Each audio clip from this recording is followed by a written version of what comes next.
Bonjour, dans cette vidéo, je vais parler de quelques conséquences qui ont suivi l'abandon de la philosophie aristotélico-thomiste il y a quelques siècles par une partie des écoles et une partie des universités. Donc, j'ai parlé de ça dans la vidéo intitulée L'autre histoire de la philosophie. Et j'ai donné aussi des précisions sur ces sujets dans la vidéo intitulée La philosophie était et sera toujours une science.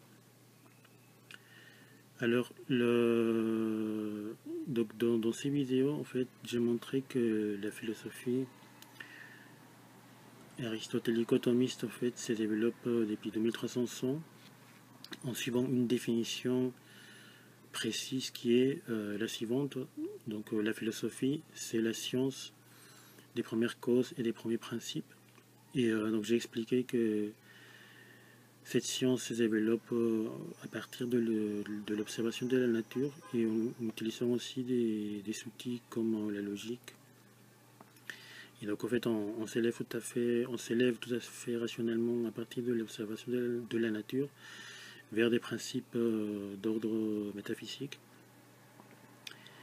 Et alors donc la première conséquence en fait de cet abandon a été le matérialisme. En fait, donc, qu'est-ce que j'entends par matérialisme en fait? Donc, c'est le fait de penser que la seule chose qui existe en fait, c'est ce qu'on peut observer à l'aide de nos sens, de nos cinq sens et des instruments de mesure. Et en fait, cette vision en fait, du monde, elle a justement, bah, voilà, elle est devenue le cadre de beaucoup d'études scientifiques, dans une bonne partie des universités et des écoles.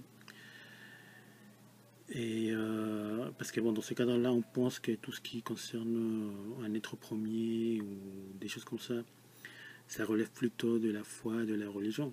Mais en fait, c'est pas tout à fait. Bien sûr, avec la foi, vous pouvez croire aussi en un Dieu ou je sais pas. Mais en fait,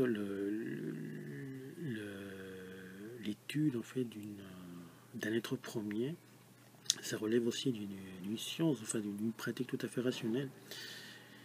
Et justement, bah voilà, donc l'abandon de cette philosophie aristotélico-thomiste a donné lieu en fait à une pratique matérialiste en fait et même athée des sciences, ce qui n'a en réalité rien de rationnel. En fait, c'est au contraire. Ce qui est rationnel, ce que nous défendons depuis 2300 ans avec des arguments, c'est que rationnellement, nous pouvons montrer qu'il y a une âme, humaine, et qu'il y a un être premier. Donc c'est le contraire en fait. C'est plutôt irrationnel de penser qu'il n'y a pas un être premier ou qu'il y a une âme humaine. Donc voilà, ça c'est une des premières conséquences. C'est vrai, ce que je vous dis, ça peut paraître bizarre, mais c'est cette manière de pratiquer les sciences, cette manière matérialiste et athée, tellement ancrée depuis 2, 3, 4 siècles dans une partie des universités, que c'est devenu un réflexe et c'est assez étonnant en fait. Enfin bref. Donc deuxième conséquence, bon, bien sûr c'est un corollaire de ce que je viens de dire, c'est que si on ne pense pas que rationnellement il y a un être premier, bah, il n'y aura pas non plus, en fait, il y aura aussi un problème au niveau des finalités, c'est-à-dire pourquoi on fait ce qu'on fait,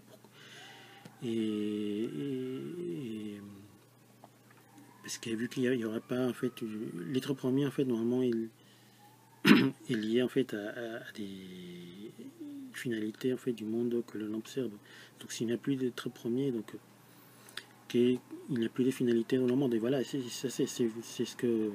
justement une des bases de des sciences actuelles, ce qu'on voit en physique, en chimie, en biologie.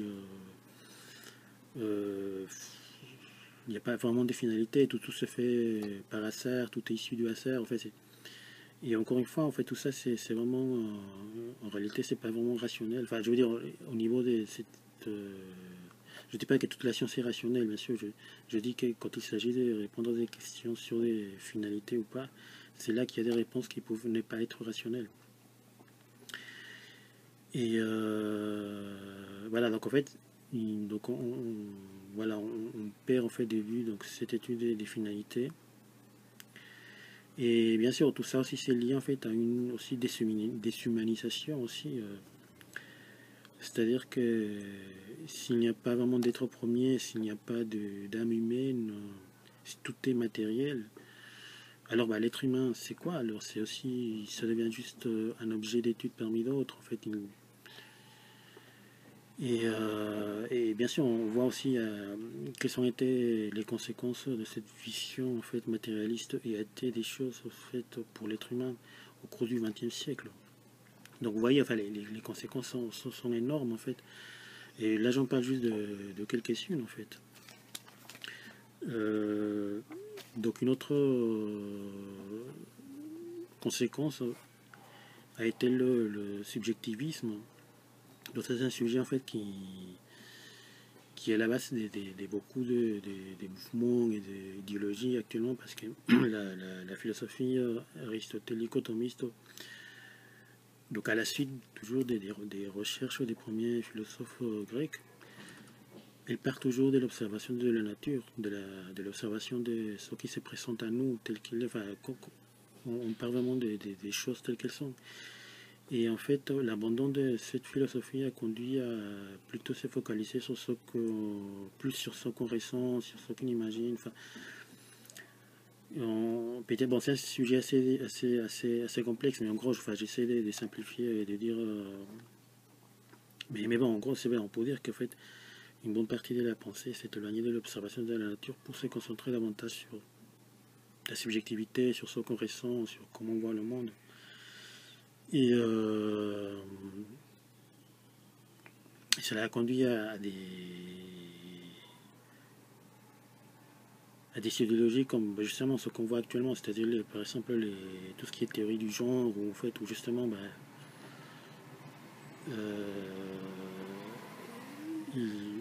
des idéologies en fait, sur lesquelles il y aurait une coupure, enfin, entre par exemple le donné biologique et ce qu'on aimerait être. Enfin, c'est un sujet complexe, mais c'est une des conséquences en fait de cette perte de